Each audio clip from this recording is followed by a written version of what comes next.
Bien, hermanos, hoy tenemos, les comentaba yo, a ver si María Esther nos pone la imagen. Tenemos como sermón la última semana de Jesús en la tierra. Les decía yo que en esta temporada una religión, y falsa por cierto, celebra una Semana Santa. Y ya se ha hecho costumbre por mucha gente, hasta por los mismos evangélicos, celebrar esta semana. Pero como todo lo falso, tiene aspectos de costumbres y tradiciones que verdaderamente a veces son como una blasfemia. Miren, cuando esta religión empieza a instituir esta semana, primeramente lo que hacen es un carnaval. No sé si me explico.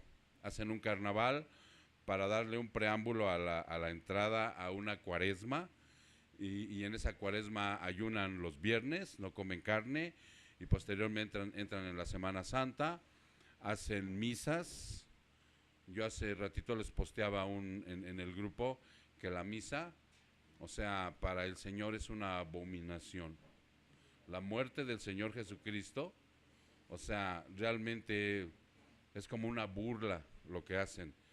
Y la cena, o sea, es una profanación. Porque nosotros hemos visto a través de las escrituras que la misa que ellos celebran, porque es una abominación, porque es una idolatría la que ellos profesan ahí, y Dios condena la idolatría. Porque la situación de la muerte del Señor es también una abominación, es una burla, porque ellos hacen corredentora a María y le quitan la autoridad a Jesús. Él es el único Salvador, Él es el único corredentor. Y la cena que ellos hacen ahí, en donde parten una hostia y consagran un vino, ellos le llaman que literalmente el espíritu y el cuerpo de Jesús entran en la hostia y en el vino, hacen una especie de, como de brujería, de meter algo ahí, ¿no? Entonces, nosotros tenemos que conocerlo, hermano. Jesús, cuando llegó aquí a la tierra en la plenitud de los tiempos, Él no fue suavecito. ¿Recuerdan qué les dijo a los sacerdotes de ese tiempo? ¿Recuerdan cómo los condenó? Ahorita vamos a ver algunos aspectos. ¿Recuerdan que les dijo sepulcros blanqueados, ¿sí? Hipócritas, camada de víboras? Y ellos no estaban sirviendo a otro Dios, estaban sirviendo al Dios Todopoderoso, a Jehová de los ejércitos. Mas sin embargo Él llegó y dijo: no, están haciendo de mi Padre una burla, y los condenó. Y ellos, ¿qué creen que hacían, hermano? Les rechinaban los dientes de coraje, y por eso lo mataron. Pero Él tenía que venir a cumplir. Él no tuvo ningún problema para que con denuedo Él condenara con nombre y apellido a estos hombres abominables, ¿no? Entonces, por eso es importante que tú conozcas esto. Sí hay una semana última que vivió Jesús aquí en la tierra, pero hizo cosas extraordinarias. Y lo vamos a ver, ya está ahí la imagen, y vamos a ver los capítulos del 11 al 16. Probablemente lo veamos en 2 semanas, probablemente, ¿sí? Porque es muy extenso. Y yo creo que vamos a recorrer una semana las preguntas y respuestas. Entonces, vamos a orar para pedirle a Dios que Él bendiga esta palabra. Padre, te damos muchas gracias, Señor, que esta calurosa y preciosa tarde tú tengas misericordia de nosotros, para que abras nuestro entendimiento, Señor, abras nuestro corazón hacia tu palabra, para que escuchemos verdaderamente la voz tuya, Señor, a través del predicador. No es mi palabra, mis hermanos, simplemente yo soy una especie de mesero que traigo la comida que Él ha preparado para ustedes. Yo no la preparé, yo no la cociné, simplemente la traigo y se la sirvo a ustedes. Por eso le pido a Dios que me dé el denuedo también, la sencillez para explicarla de una manera que ustedes al entenderla se regocijen y salgan de aquí diferentes a como entraron. Muchas gracias, Señor, por ser tan misericordioso y bueno con nosotros, a pesar de ser pecadores aún, Señor. Muchas gracias, Padre. Te damos la honra y la gloria en el precioso nombre de Cristo Jesús. Su pueblo dice, amén. Ok, ahora sí, mis hermanos, vamos a ver desde el capítulo 11 de Marcos, en donde en esa semana, es una semana que para nosotros, si ustedes ya lo saben, ¿cuándo comienza la semana? El domingo. El primer día de la semana es el domingo. Muchos creen que es el lunes. No, es el domingo. Primer día de la semana empieza el Señor en su última semana aquí pisando la tierra con algo esplendoroso que el mundo y la tradición le llama Domingo de Ramos, ¿no? No sé si han visto esta tradición hecha por los hombres. Mas, sin embargo, aquí se llama la entrada triunfal. ¿Cómo es la entrada triunfal? El Señor ha llegado el domingo y Él va a hacer su presentación ante el pueblo como un rey. En Zacarías 9:9, él le ha profetizado el profeta, valga la redundancia, en donde dice que él entrará montado en un pollino hijo de asna, un burrito que nadie ha montado.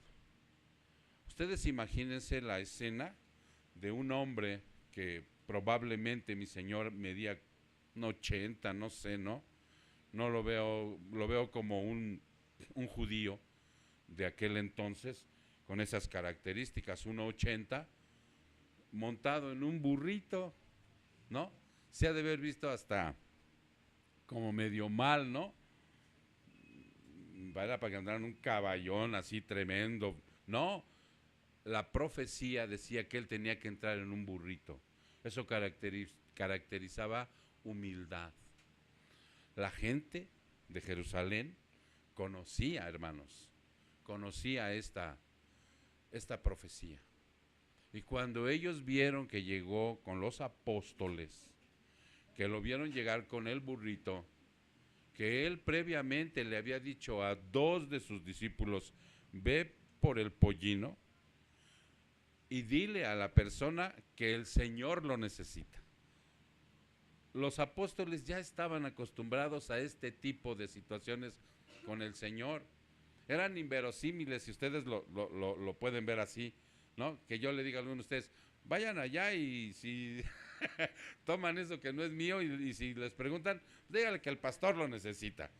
No, pues no va, no, ¿cómo pastor? No, pues capaz que nos agarran y nos meten a la cárcel. No, llegaron y así tal cual como se los había dicho, le dieron el pollín. Y lo trajeron, dice, dile que después lo devuelves. Y entró el Señor a la ciudad de Jerusalén. Y entonces, ¿qué hizo el pueblo? El pueblo, como sabía la profecía, inmediatamente sus mantos los echaron a sus pies. Hicieron una especie de alfombra con los mantos, dice la palabra, y ellos de las palmeras que habían de alrededor cortaban, ¿sí? Cortaban las palmeritas y las aventaban a sus pies para que él pasara. Y hay una palabra que gritaban, Hosana, hijo de David.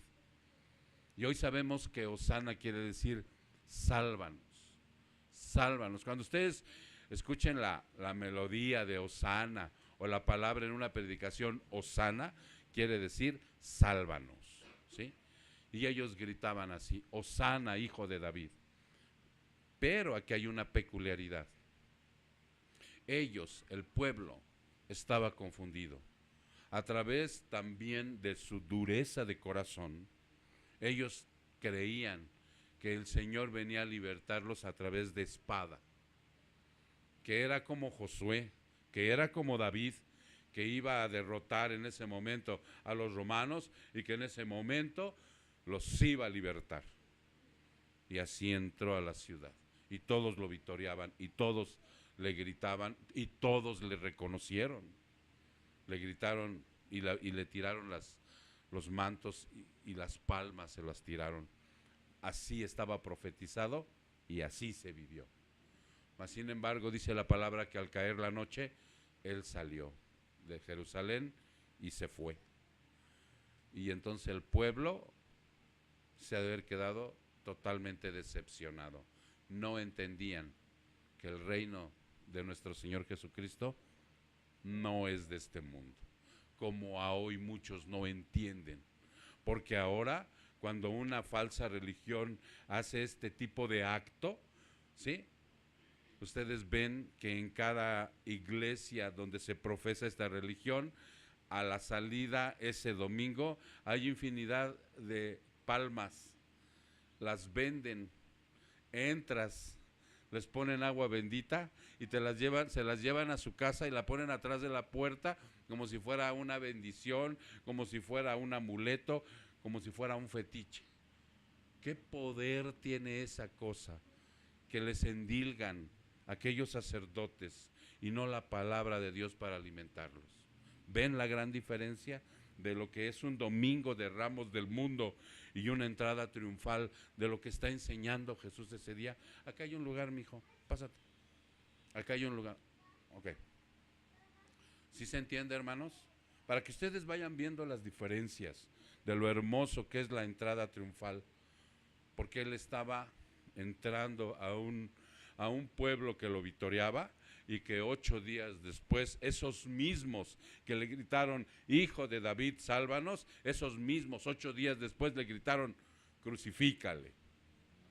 Para que vean la dureza del corazón de nosotros los seres humanos cuando no entendemos la palabra de Dios, cuando definitivamente nos aferramos más a la costumbre y a la tradición de los hombres que a la verdadera palabra de Dios.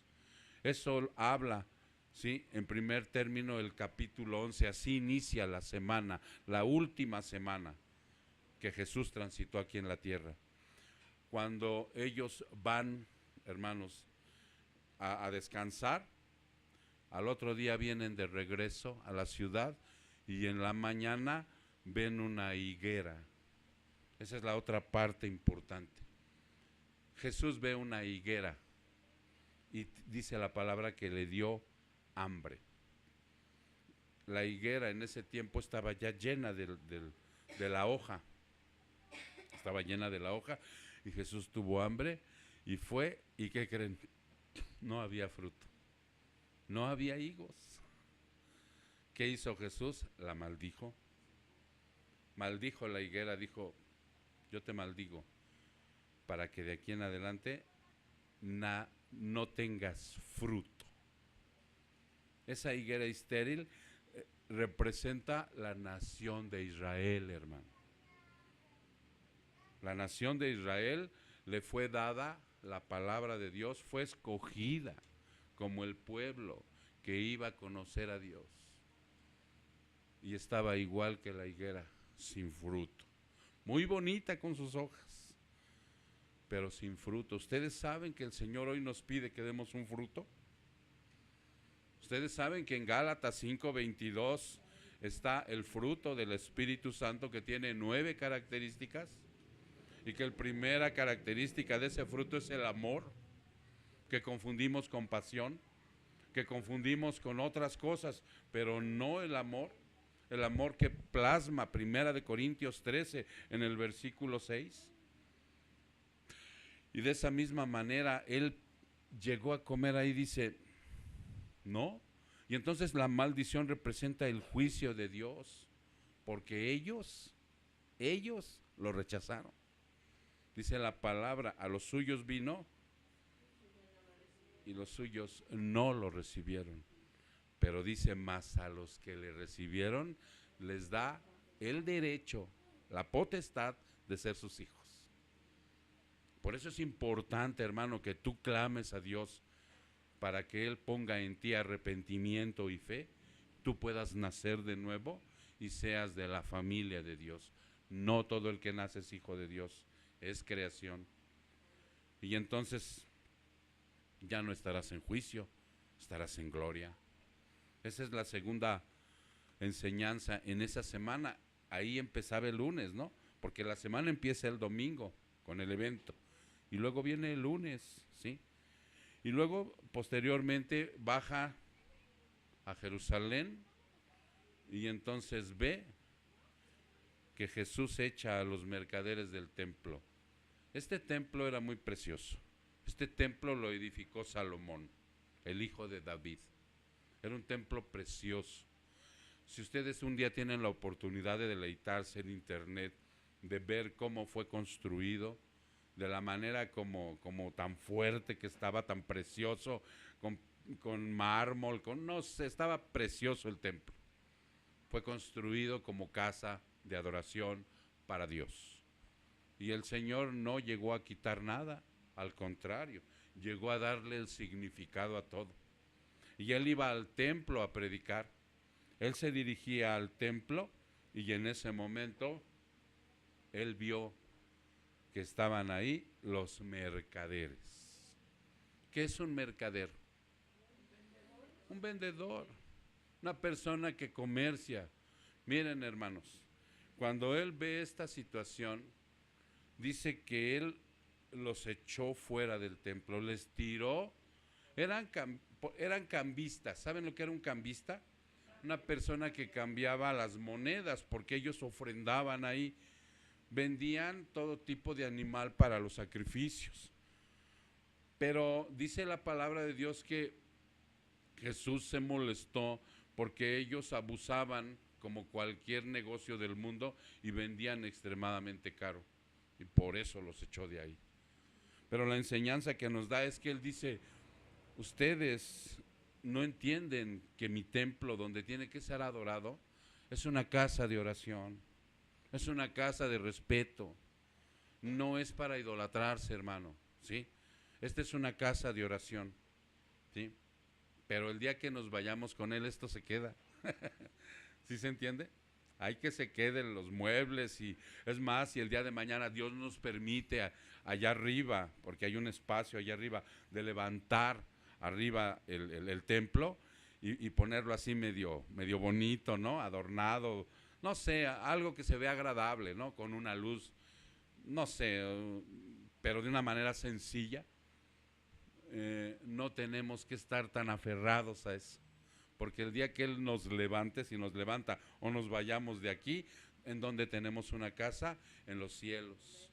Aquí estamos de paso, somos peregrinos, nuestra verdadera patria está allá, pero mientras estamos aquí, decía el Señor, esta que es una casa de oración, ustedes la han hecho una cueva de ladrones. Yo quisiera preguntar a la concurrencia si hay algún trabajo que realmente en un trabajo no se robe y no se maneje a través de fraudulencias y cosas así como oscuras, ¿no? En la cuestión de dinero. El cristiano ya no. Un cristiano puede trabajar como mi hermano Pepe en una entidad de gobierno y ser honrado. Bueno, sí, ¿verdad? Sí, ser honrado. Pero en esa entidad hay fraudes, en esa entidad hay robo, en esa entidad hay perversión, ¿cierto o no? En cualquier lugar donde ustedes vayan, mis hermanos son meseros, ¿no? Y trabajan de una manera honrada. Bueno, ¿cree? Sí. Pero ahí donde trabajan, o sea, también los que dirigen, los que compran, los que van, los que vienen, hacen su robo. Y así en toda la parte donde ustedes vayan, aunque ustedes no se inmiscuyan ahí, hay ese tipo de cosas, por una sencilla razón. Hay pecado. Y uno de los 10 mandamientos dice, no robarás. Y por eso lo deja el Señor. Y hoy nosotros no podemos cumplir a cabalidad ese mandamiento, porque a veces con que te agarres algo que no es tuyo, ya robaste. Un lapicito de la oficina, ya robaste. ¿Ya se entendió? Entonces por eso el Señor nos deja esa hermosa enseñanza en esa semana última que transitó en la tierra, donde dice, mi casa de oración no será cueva de ladrones. Ahora, ¿cuál es la casa de Dios hoy, aquí, ahora? ¿Quién es la casa de Dios? Tú, hermano. Tú eres la iglesia. Este es el templo, ¿sí? Pero dice el Señor, tú eres la iglesia, porque ahí, en ese templo vivo, ya llegó a vivir el Espíritu Santo. Ahí está Dios. Ten mucho cuidado ahora con tu honradez. Ten mucho cuidado cómo caminas. Ten mucho cuidado de no manchar esa casa, de no convertirla, porque si no yo te voy a reprender. Por eso se llama la purificación del templo, la enseñanza, que va caminando a través del capítulo 11 en esa semana. Y yo tengo constantemente, hermano, cuando me sorprenden algo así, pedirle a Dios que purifique mi templo, que me dé de varazos, como aquella ocasión le dio a aquellos. En serio, para que de esa manera, hermano, el templo, que ahora es mi cuerpo, donde está mi espíritu, donde vive el Espíritu Santo, también sea limpiado. Cuando yo vea que verdaderamente no estoy haciendo lo correcto, no estoy ganando a lo mejor de una manera honrada algunas cosas, ¿no? Porque no nos tiene que espantar el hecho de que cuando venimos a un sermón, el Señor nos reprenda, el Señor nos confronte, a ver usted qué está haciendo. Híjole, sí es cierto, ¿no? Como que por ahí no ando muy bien, y entonces hay que purificar eso para dejar que Dios, ¿no? Nosotros tenemos que ponerle acción ya en la santidad. La siguiente enseñanza, hermano, de esa semana, porque Él llega y los corre verdaderamente, ¿no? ¿Qué dice la palabra al final de esa enseñanza? Que los fariseos se molestaron, se volvieron a enojar con Él. ¿Por qué? Porque es negocio para ellos, hermano. Si nosotros vamos el domingo y quitamos a todos los que están vendiendo ahí, ¿cómo se pondría el Señor de allá adentro? Igual que los fariseos, porque les estás quitando ganancia. ¿Sí me explico? Por eso inclusive aquí nosotros, si tú observas eso de allá arriba, no se permite que aquí se venga y se venda, porque también en las iglesias evangélicas se da. Una hermana vende Jafra y al rato viene con su catálogo, ¿no? Y así terminando el culto, hermanita, ¿no? Y al rato ya es una vendimia aquí, ¿no? Hay iglesias donde se hace la situación esa de talentos que le llaman. No sé si lo han visto, ¿no? Que tienen que vender que la torta, que la comida, y ya se hace una vendimia, ¿no? Y de ahí tiene que salir para que ella compre sus cazuelas y toda esa situación. Y entonces la casa de oración se empieza a hacer una casa de vendimia, una mercadería, en donde al rato se nos va a hacer fácil, o sea, comerciar con la fe de la gente. Y no, tenemos que cuidar tajantemente esa situación. Yo no digo que no vendas tus cosas y que no le ofrezcas a tu hermano, pero ve a su casa. Si tú quieres, ve a su casa y, hermano, mira, yo vendo mole poblano, ¿no? Y ahí le ofreces y le vendes, ¿no? Digo, yo no estoy en contra de que el cristiano tenga su negocito, pero en la casa de Dios no. ¿Sí se entiende? Ok. Y después en el cuarto punto nos habla del poder de la fe. Ahí sigues ya el punto del martes. Y si nosotros vemos ahí la enseñanza del poder de la fe, en ese momento vieron la higuera seca, porque el Señor en ese momento nomás la maldice, se va. Al otro día regresan el martes, sigue el martes, y entonces cuando ya van de regreso otra vez para en la noche, la ve Pedro y la ve totalmente seca la higuera, pero seca dice la palabra hasta de la raíz. Ustedes han visto un árbol seco de la raíz, una rama que le haces así, se desmorona, ¿no? ¿La vio? Sí, esta es una lección de juicio. Esta es una lección de juicio, hermano. ¿Por qué? Miren, a la fecha, el judío que tenía sus sacrificios, su templo y todo para hacer todo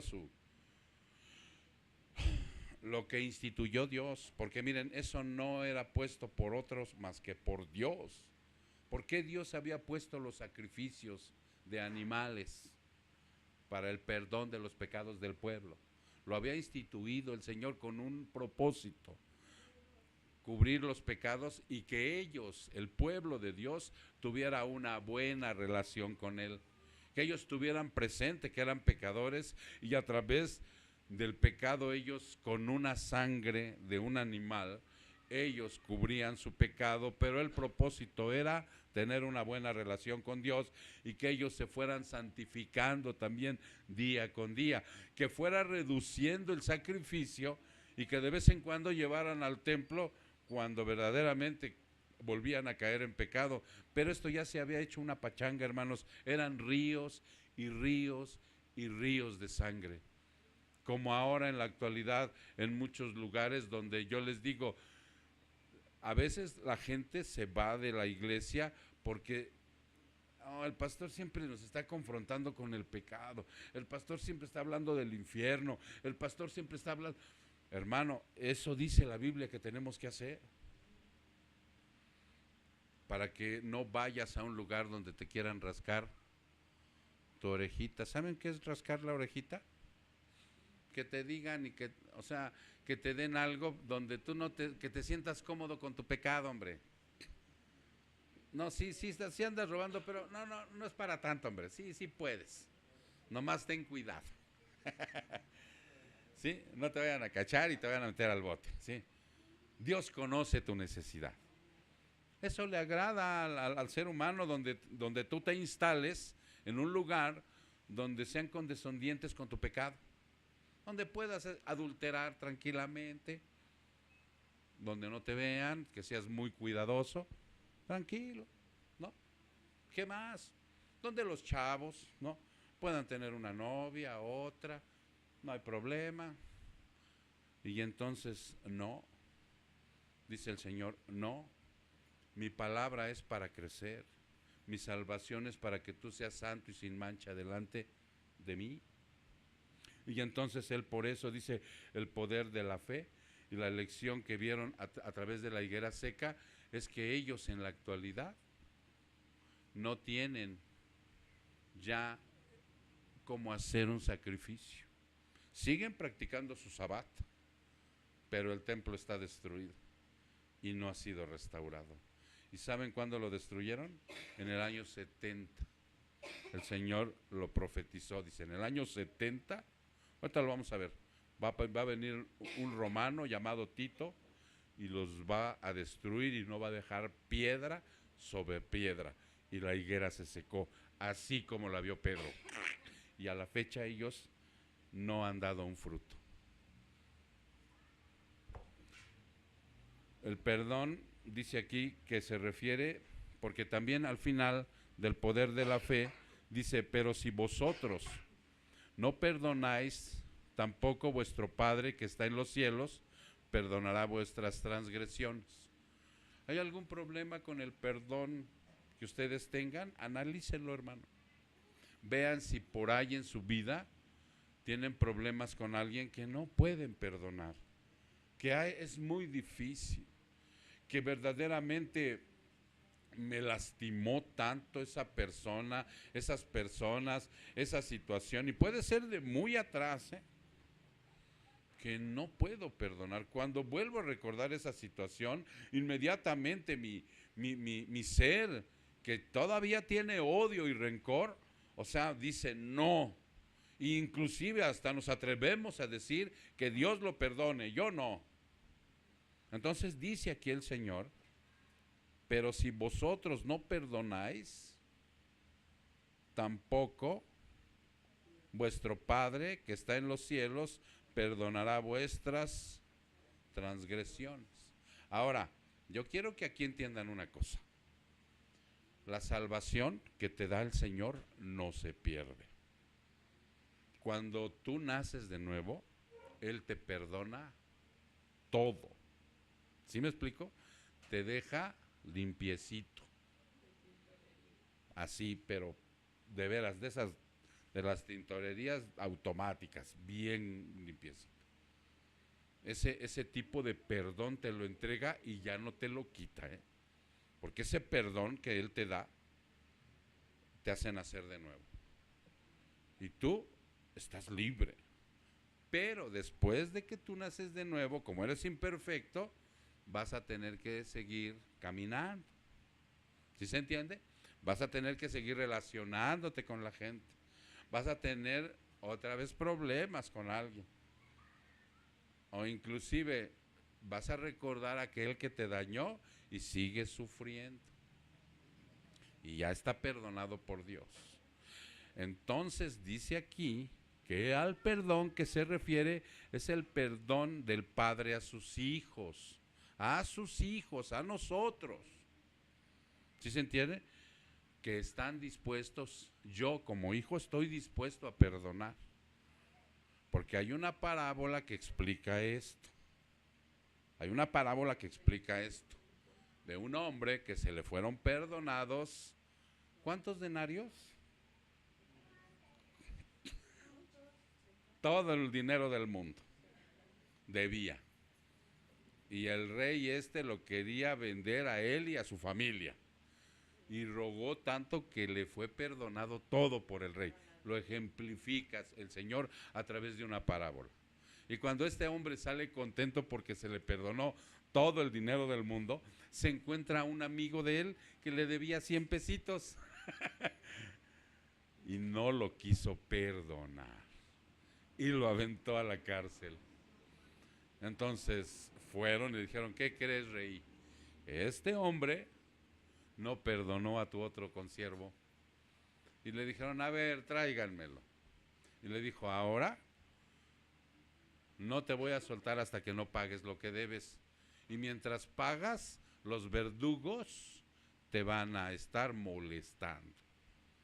¿Y ustedes saben qué es un verdugo para un hombre que no quiere perdonar? ¿Ustedes saben lo que es un verdugo? No. Es esa que te quita la paz y la tranquilidad cuando vuelves a recordar aquel al que odias y no puedes perdonar, que se te revuelve el estómago cuando lo recuerdas, cuando lo ves, que no estás tranquilo, que por las noches se te va el sueño, que caes en depresión, que caes en angustia. Esos son los verdugos que dice el Señor. Si tú no perdonas, mi Padre no te va a perdonar, porque Él es el único que al perdonar te regala la paz y la tranquilidad, y tú andas libre totalmente, en donde tú dices, no hay problema, Dios me perdonó las más fuertes bajezas que yo cometí, porque sí, yo hubo un momento en que dije, esto se me hace que ni Dios me lo perdona, y más sin embargo dice la palabra, sí te lo perdoné, hijo, borré, no hubo necesidad de que hicieras un cuarto y quinto paso, te lo borré, con el simple hecho de confesármelo a mí, y te liberé, pero ahora tú tienes que perdonar. Tú tienes que perdonar porque a ti también te lastimaron como tú lastimaste. Ahora tienes que ver que si yo te perdoné que soy Dios, ¿por qué no perdonas tú a aquel y lo liberas de la deuda? Adelante. ¿Sí? Entonces por eso él sí dice, este es el poder de la fe. Ese es el poder de la fe, una lección de juicio para el pueblo de Israel y una lección de fe para los discípulos. Y luego en las 5 dice que lo confrontan su autoridad de Jesús. Dice, la autoridad de Jesús puesta en duda. Ustedes saben que toda autoridad le fue conferida al Señor, en el cielo, en la tierra y debajo de la tierra. O sea, tiene todo el poder el Señor. Le fue conferido a Él por el Padre, ¿sí? Ahora Él tiene todo el poder en sus manos. El poder que va a tener que cuando regrese, todo lo va a cambiar. En un abrir y cerrar de ojos, va a levantar a los muertos de las tumbas y les va a dar un cuerpo glorificado. Ese poder tiene. Y todo ese poder le fue conferido. Bueno, pues el falso maestro, el incrédulo, duda de ese poder. El cristiano que aún todavía anda deshojando la margarita, duda de ese poder. Duda del poder de la resurrección que levantó a Cristo de los muertos. Porque todavía sufre con aspectos que no puedo con esto, pastor. De verdad, ya le hice, fue y vine. No, ahora la corrección sería, no quiero, porque el poder ahí está. A Jesús le dijeron, ¿con qué poder haces tú todo esto? ¿Cuál era el poder que le preguntaban los fariseos? El poder que lo veían hacer, haber levantado de los muertos a alguien, haberle quitado la lepra. ¿Ustedes saben que Dios nos quitó a nosotros la lepra? ¿O no? Todos estábamos leprosos. Y la lepra es una enfermedad que te carcome la carne, se te cae y te mueres. Y nos quitó del pecado. Esa es la lepra para Dios. Y nos la quitó, hermanos. Nos restauró y levantó a gente que estaba tullida y le devolvió la vista a los ciegos de nacimiento. ¿Ustedes saben que nosotros nacemos ciegos de nacimiento? No, pastor, pues yo ya me fui a hacer un examen y ni miope estoy. Pero no se refiere a eso, hermano. Se refiere a la ceguera espiritual. Por eso agarró a aquel y le dijo, y cuando lo sanó, ¿qué dijo el ciego de nacimiento? Dijo, yo no sé quién me sanó, yo solo sé que había nacido ciego y hoy veo. Y así hemos gritado nosotros, hermano. Yo no sé qué pasó, yo no sé quién me llevó, nadie te llevó, el Señor te llamó. Ah, entonces no fue Celso, no. No, el Señor te llamó y te trajo y te hizo nacer de nuevo y hoy puedes decir, yo nací ciego y hoy veo claramente las cosas. Y entonces aquí por eso lo están poniendo en duda, ¿no? Y como lo están confrontando, para que les diga que de dónde viene ese poder, porque estaban, ¿de dónde viene el poder de Jesús? Cuando estuvo aquí en la tierra, ¿de dónde venía su poder para hacer todos esos milagros?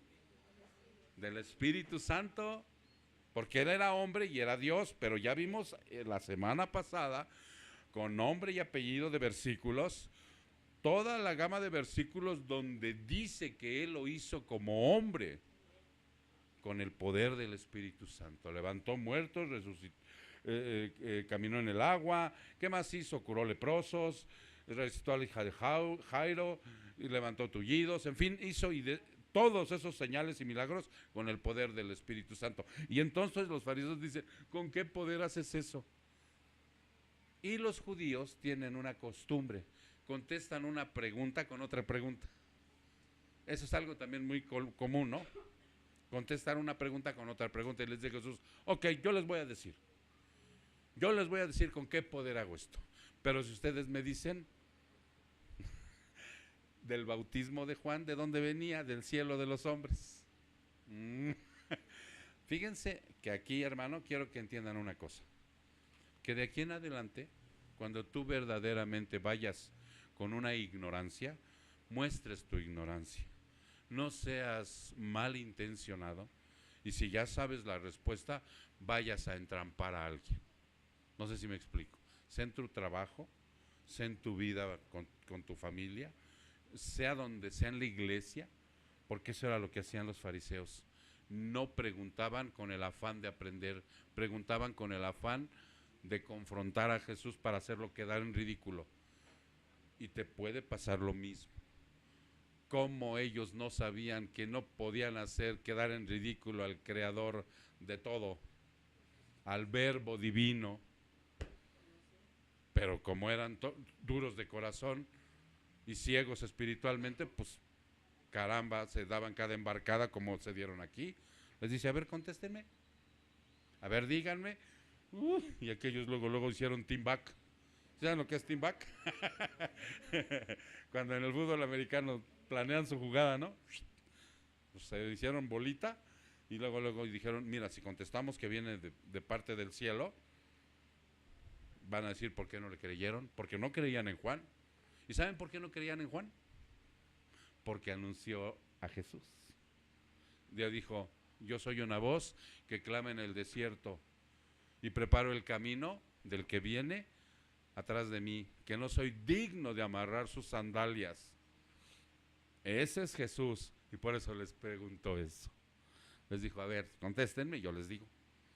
No, si les decimos del cielo, pues vamos a quedar en ridículo. Y si les decimos que de los hombres, nos vamos a echar encima la turba, porque no le creímos.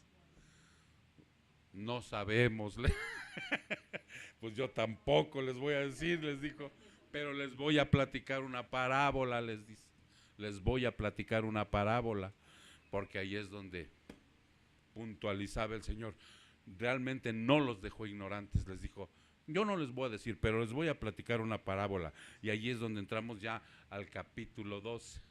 Termina el capítulo 11, termina el martes y empieza el miércoles, ¿sí? Y a través del capítulo 12 les dice la parábola de los labradores malvados, ¿sí? Dice, un hombre plantó una viña. ¿Sí saben lo que es una viña? Un viñedo, o sea, donde se dan las uvas. ¿Y qué dice el Señor acerca del viñedo? Que nosotros, separados de Él, nada somos. O sea, el pámpano separado de la vid muere. Y yo se los he dicho, hermanos, cualquier plantita, tú haces el experimento, la que tengas en tu casa, corta la varita y déjala ahí, y a los 3 días vela cómo está. Y sin embargo, si está ahí, está viva, le pones agüita y mira, está chula de bonita la varita. Igual el pámpano pegado a la vid da fruto, ¿no? Y un fruto rico, porque la vid es la uva, es lo más rico que hay, una de las cosas más ricas que hay. Y entonces dice aquí que plantó una vid. Y entonces la arrendó, o sea, la rentó. Les dijo, órale, cuídenla. Ustedes háganse cargo de ellos. ¿A quién creen que se estaba refiriendo? A la nación de Israel. Les dio la vid, mi hermano, se las dio en charola de oro. Les dijo, cuiden todos los preceptos, toda la ley que les dejo a través de Moisés, todo lo que ustedes aquí se los dejo, e instruyan al mundo. ¿Y qué hicieron? Su dureza de corazón los hizo que no fueran unos buenos labradores, porque todavía tuvo misericordia. Cuando ellos empezaron a dar fruto, dice aquí la parábola que este hombre mandó a uno de sus siervos a pedirles cuentas, y dijeron, y lo corrieron. Al primero lo corrieron, sáquese de aquí, no lo queremos. Al segundo lo mataron, porque Dios es misericordioso, sigue mandando. Lo mataron. ¿A qué se refería esos primeros siervos? Los profetas les fueron y les confrontaron y les dijeron, pueblo de Israel, ustedes están en su dureza de corazón, están mintiendo, están robando, están haciendo y deshaciendo de las cosas de Dios, por favor arrepiéntanse. Los confrontaron, y estos a cada rato, si ustedes ven el Antiguo Testamento, hicieron lo malo delante de Dios, hicieron lo malo delante de Dios. Parece una cantaleta. Todo el tiempo dice así, hicieron lo malo delante de Dios, generación tras generación, rey tras rey, juez tras juez, todos a la una se hicieron sordos, ciegos y mudos, y seguían sacándole provecho a la viña para sus propios estómagos. ¿Conocen a alguien hoy en la actualidad así? Es más, yo personalmente me podría a veces considerar uno de ellos, de que me han mandado a hablar y me dicen, y ven, y mira, aquí está Dios, y mi esposa orando por mí, y mis hijos orando por mí, y yo de necio y testarudo, y no doy fruto. Es tiempo que a través de esta predicación nosotros podamos entender que ha hecho el Señor también en nuestra vida, hermano. Por eso, en la última semana de Jesús en la tierra, hagan de cuenta que dijo, voy con todo, porque viene el proceso. Ya estos ya se equivocaron, los que vienen también se van a equivocar, pero mis brazos van a estar abiertos, porque entra la gracia, ya no la ley. Que a pesar de lo pecadores que somos, Dios tiene misericordia de ti. Había gracia también antes, pero aquí se los está echando en cara el Señor a través de, porque dice, les mandé a mis siervos para que me dieran la ganancia, y ustedes hasta los mataron. Dijo, bueno, a lo mejor a mis siervos no les creyeron, les voy a mandar a mi hijo. Y este hombre les mandó a su hijo, pensando en que lo iban a respetar, y pues lo colgaron. Peor. ¿Sí? Entonces es donde les dice, ya se dieron cuenta, ¿Ya se dieron cuenta? O sea, ¿cómo han actuado? Y otra vez dice aquí la parábola, y les rechinaban los dientes, dice, y procuraban prenderle al final, pero temían a la multitud porque comprendieron que contra ellos había dicho la parábola y dejándole se fueron. Sí, y no era terapia, no era terapia, era directo, o sea, la enseñanza directo del cielo, de Jesús, el verbo divino, donde les dijo, ¿ya se dieron cuenta lo que hicieron? ¿Y ya se dieron cuenta lo que van a hacer conmigo? Me van a matar. No, a la fecha no creen en él. Y posteriormente, después de la parábola de los labradores malvados, viene una que es clásica en esa semana, que es el pago del impuesto del César. Otra vez vuelven porque miren, el hombre malvado y pecador, ¿sí han oído que mi hermano Pepe, que es el diácono de esta iglesia, al final, a mí me llama mucho la atención algo que dice en su oración final, que dice, Señor, líbralos del hombre malvado que está acechando por ahí? ¿Sí se han dado cuenta de eso o no? Bueno, pues está hablando de nosotros mismos.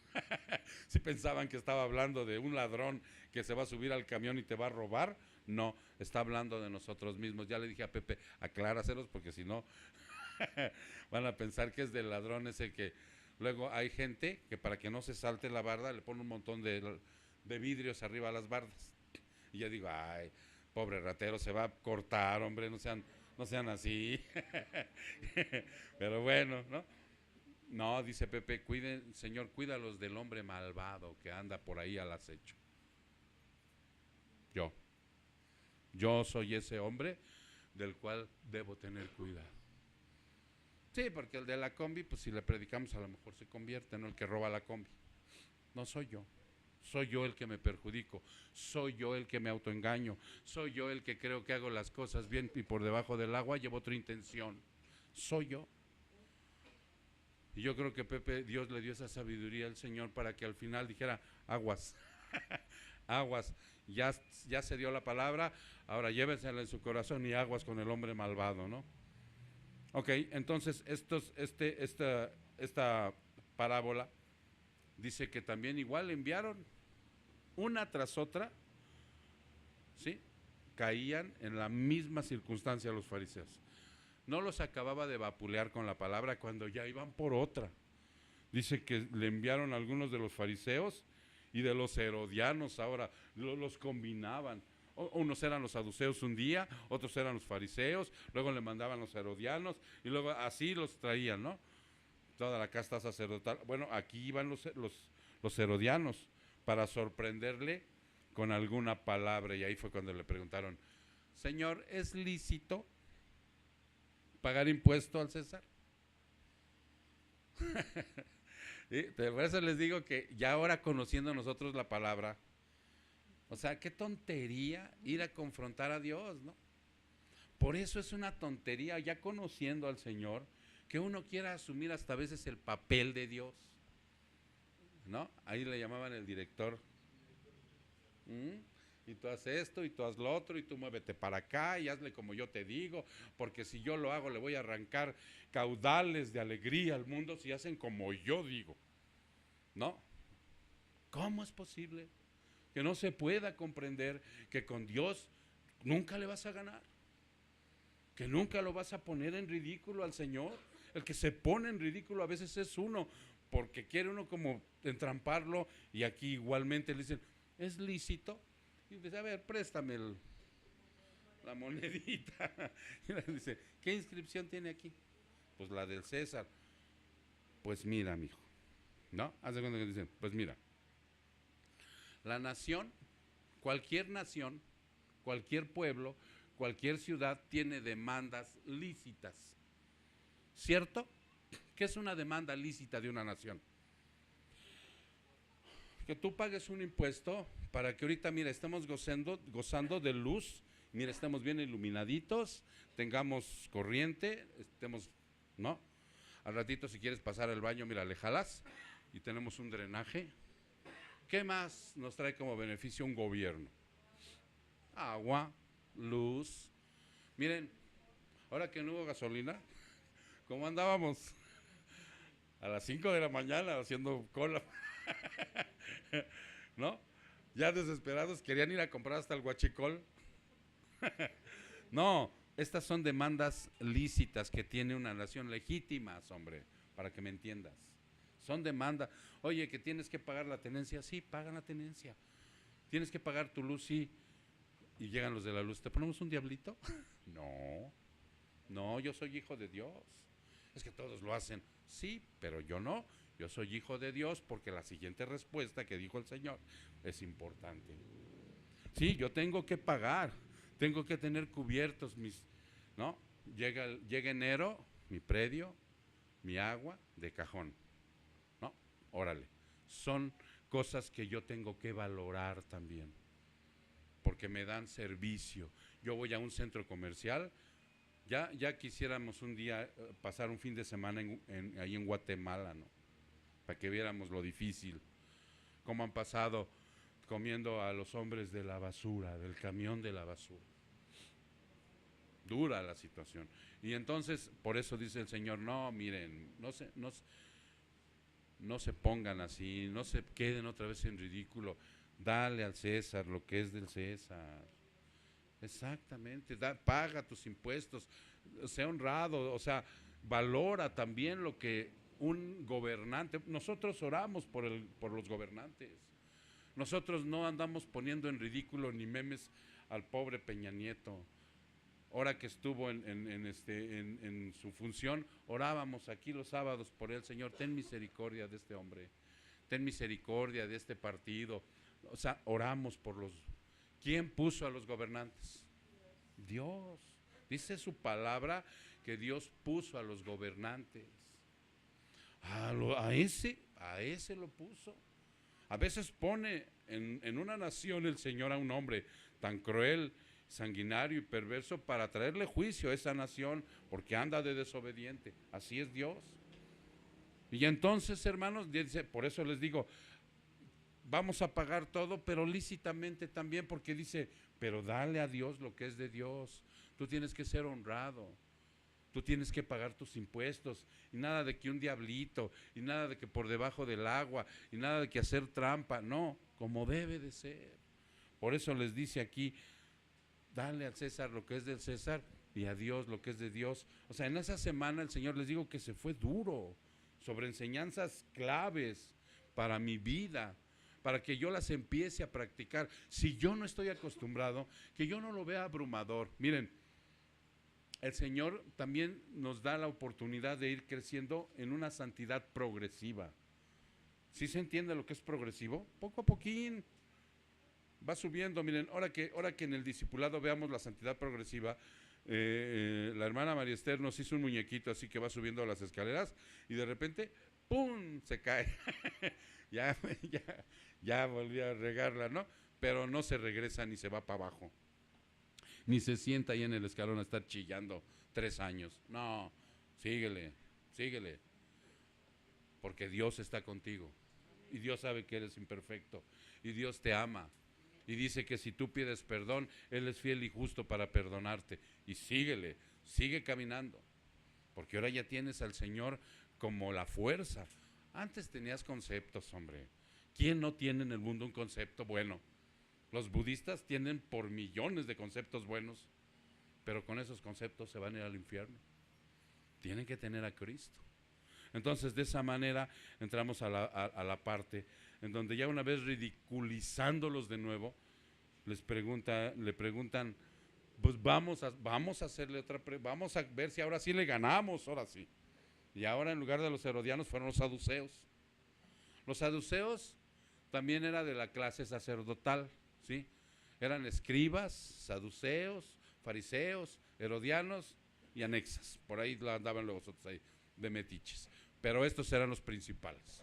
Ahora van los saduceos, porque los saduceos no creían ¿en qué? En la resurrección de los muertos. Ahora hay una pachanga con esto, hermano, que si tú te vas por ahí a ver una doctrina hindú, te dicen de la reencarnación. Si tú abres un portal de no sé qué, usted puede venir a conocer sus vidas pasadas. Y que en la otra vida, mi hermano Juan, tú fuiste marinero de alta mar y que quién sabe qué tanto rollo. Y te inducen a través de la hipnosis y ahí andas, todo turulato, ¿no? La gente tiene hambre y sed de justicia. Y por ahí un profeta dijo, y llegará el día que en la tierra haya hambruna de mi palabra. Hoy se está viviendo. Hay hambre de la palabra. Y la gente, con tal de satisfacer espiritualmente esa necesidad, va y se mete en los lugares equivocados. Los truenan tremendamente. Por eso nosotros, no sé cuántos sabemos aquí ahorita, pero yo le ruego a Dios que lo más pronto posible, conforme a su voluntad, levante hombres de Dios que vayan a predicar la palabra, para que esos no se pierdan. Que mujeres de Dios vayan y prediquen la palabra. Ahorita hay la oportunidad en donde ya mi hermana Elena dijo, yo agarro la bendición, ¿cómo no? ¿No? En un hospital los viernes, hermanas, 2 horas. Sí, Elena, ¿verdad? 2 horas para ir a predicar a gente que probablemente sea el último día de su vida. Ustedes saben la oportunidad de una mujer de ir a predicar ahí a alguien que se está muriendo, que probablemente sea el último día que tenga. Pusimos un día una lista ahí de todas las mujeres a ver quién iba. Pues nadie. Nadie. ¿Sí? O sea, entonces, hermano, aquí está la situación. Por eso les digo, ellos fueron a preguntarle de la resurrección y ellos no creían. Y Cristo sabía que durante el tiempo que viene iba a haber un sinfín de equivocaciones acerca de la resurrección de los muertos. Una de ellas, la más fuerte, es la reencarnación. Que creen que reencarnas en la abuelita que se murió, hoy la niña que nació reencarna ahí el abuelo, y cosas así bien, ¿no? Bien mafufas. Entonces, las situaciones le preguntan, Señor, venimos a pedirte que nos digas de quién va a ser mujer, porque se murió, eran 7 hermanos, se murió el hermano y así se fue muriendo uno con uno, y entonces era lícito que la mujer del hermano se casara con el hermano que se quedaba para que tuvieran descendencia. Eso era lícito. Y entonces le dijeron, y con los 7 se casó y los 7 se murieron y con ninguno tuvo descendencia. En la resurrección de los muertos, cuando resuciten estos 7, ¿de quién va a ser esposa? ¿Y saben por qué se lo decían, hermanos? Porque estaba prohibido por la ley la poligamia. ¿Ya se entendió? No podía tener una mujer 7 esposos. Estaba prohibido por la ley. Y entonces con esa intención se lo preguntan. A ver, si resucitan el día de mañana, ¿de quién va a ser esposa? Para que Cristo dijera, pues de los 7, ¿no? Y les dice, ustedes no entienden porque están cegados y duros de corazón. Porque en la resurrección de los muertos, cuando estemos en el cielo, no va a haber quien se dé en casamiento y vamos a ser una gran familia y vamos a ser como los ángeles. Ya no va a estar la familia Andrade, la familia Zabaleta, la familia Salmorán, ya no. ¿Ustedes cómo se apellidan, Juanito? Velasco, ya la familia Velasco, Tantán, todos vamos a ser una gran familia. Y se fueron otra vez, pero sí bien avergonzados estos hombres, porque ellos querían entrampar a Jesús y Jesús tenía toda la verdad. Y después viene el mandamiento supremo, de ahí le preguntan, ahí va un escriba. Este escriba tenía una característica.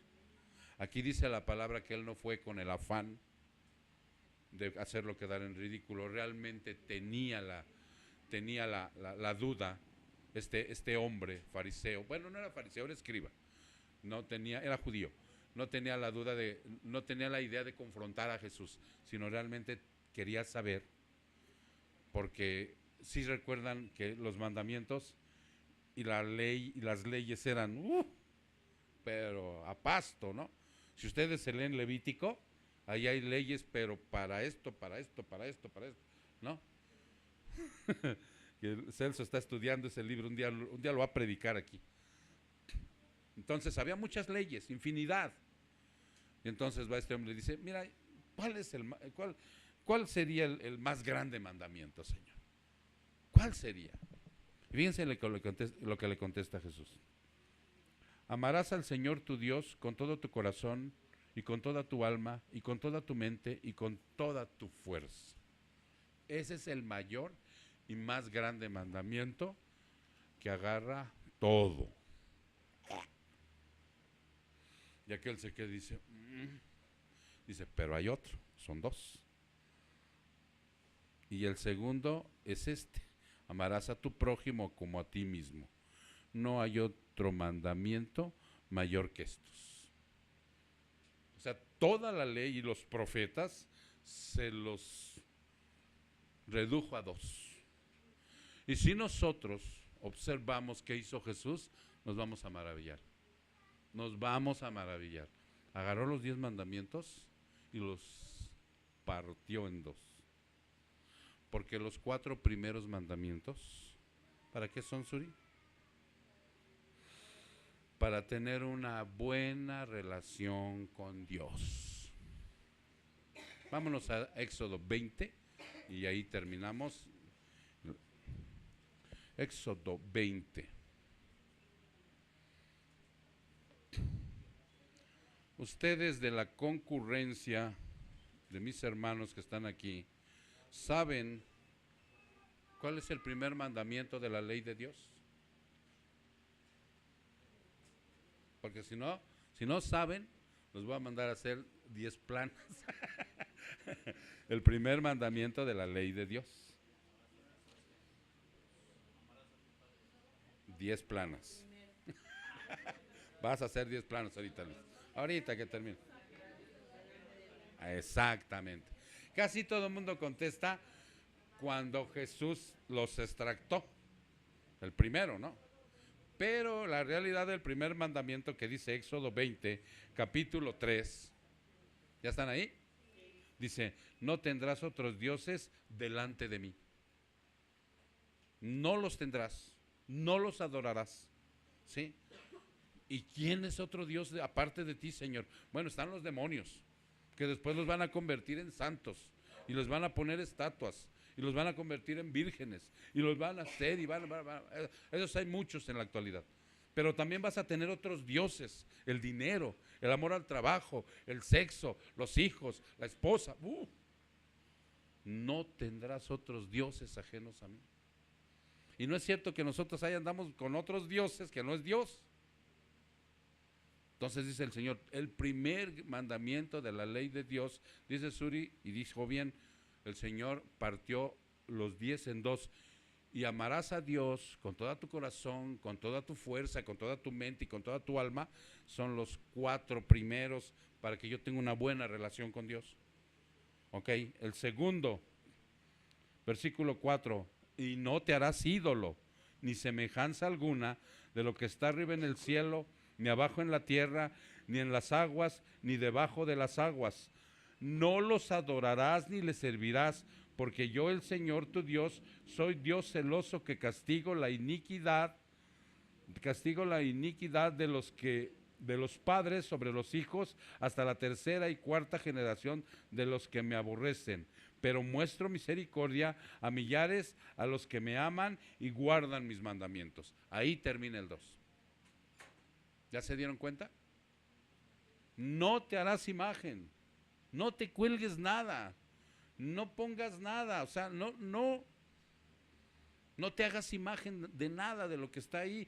Y además dice, porque yo, o sea, te voy a maldecir hasta la 3ª y 4ª generación. Y si tú pones atención en esto, es un hecho. Tú pregúntale a alguien, oye, ¿por qué crees en la Virgencita? Pues porque mi mamá me lo enseñó. Y a mi mamá se lo enseñó mi abuela. 3ª, 4ª generación. Pero la Biblia dice, no, pero el sacerdote ya me dijo otra cosa. Ok, perfecto. Tercer mandamiento. No tomarás el nombre del Señor tu Dios en vano, porque el Señor no tendrá por inocente al que tome su nombre en vano. Por eso los judíos actualmente ni siquiera dicen el nombre. Adonai le dicen. Ellos le dicen Adonai. Pero ni siquiera dicen Dios o Jehová o Yahvé o Yahvé, el Eterno, para no tomarlo en vano. ¿A dónde fuiste? No, fui allá, de veritas. Y hasta le hacen, por Dios. Y de ahí para abajo, tú empiezas a medir cuántas veces hemos tomado el nombre de Dios en vano. Y el otro dice, acuérdate, dice, del día de reposo para santificarlo. 6 días trabajarás y harás toda tu obra. O sea, y ahí versiona lo demás, ¿no? Entonces, esos 4 son para que yo tenga una buena relación con el Señor de esos mandamientos. No los podemos ahora cumplir perfectamente tampoco, pero sí los seguimos lo más cerca posible para que yo tenga una buena relación con Dios. Entonces, por eso el Señor los parte, y dice, los 4 primeros es para que ames con todo tu corazón, toda tu fuerza y toda tu mente y todo lo demás. Y luego al prójimo, y del 5 al 10 son 6 mandamientos. ¿Estamos de acuerdo o no? Ok. Y entonces de ahí para abajo dice, honra a tu padre y a tu madre para que tus días sean prolongados en la tierra que el Señor tu Dios te da.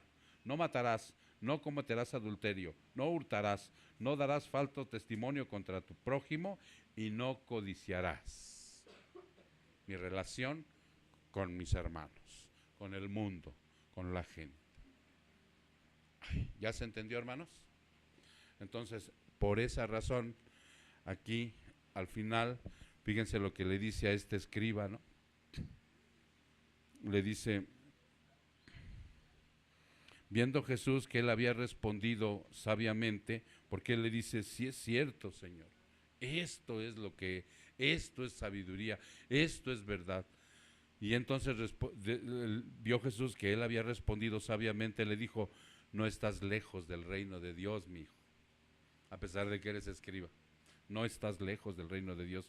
Y después de eso, nadie se aventuraba a hacer más preguntas, todos callaron. Vamos por el miércoles, ¿recuerdan? De esa semana, de la última semana que Jesús transitó aquí en la tierra y seguía dando enseñanza. El próximo miércoles proseguimos hasta el versículo 16, para que vean, viene lo más precioso, ¿no? Cómo cierra esa semana y lo maravilloso que nos deja como herencia. ¿Sale, mis hermanos? Vamos a orar, cierren sus ojos. Padre, muchas gracias, Señor. Bendito sea tu nombre, porque a través de esta palabra, Señor, nos has recordado que esa última semana que tú transitaste como hombre perfecto con el Espíritu Santo y como el Dios Todopoderoso, Señor, aquí en esta tierra, tú nos dejaste grandes enseñanzas, sabiduría, la profundidad de tu palabra y las lecciones, Señor, que nos dejaste para que nosotros hablemos con denuedo, para que también, Padre mío, hoy tomamos como estilo de vida, Señor, todas esas enseñanzas. No somos vanos religiosos, Señor, sino estamos bajo el poder del Espíritu Santo contigo, mi Dios, para tomar como estilo de vida todo esto que hoy nos has enseñado. Una de las cosas principales es que nos ayudes con humildad, Padre, para que podamos, Señor, no estar engreídos, fatuos ni vanidosos con toda la enseñanza que desconoce mucha gente, sino todo lo contrario, Padre, que nos hagas humildes de corazón como tú, para que todo aquel, Señor, que desconoce, podamos instruirle, invitarlo a que venga a ser salvo, Señor. Que yo sea el conducto, Padre, del llamamiento que tú le estás haciendo a mucha gente, y que muchos de ellos, Padre, al igual que en aquel primer siglo, están duros de corazón, duros de servicio, Señor. Muchas gracias, Señor, por esta preciosa palabra que hoy nos diste. Nos vamos regocijados de aquí, Señor, para que de esa manera, Padre, yo pueda al rato hincarme, no sé si en el borde de mi cama o donde tenga ese lugar de predilección para orar contigo, y yo pueda hacer esa introspección, pedirle perdón y decirte, Padre, que me sigas ayudando para comprender todas estas maravillas que tú tienes. Muchas gracias, Padre. Yo pongo en tus manos a todos mis hermanos que hoy nos reunimos aquí para que tú les bendigas, Padre, para que tú les guardes. Gracias, Señor. Te damos la honra y la gloria en el precioso nombre de Cristo Jesús. Su pueblo dice, amén. Estamos despedidos, mis hermanos. Que Dios me los bendiga.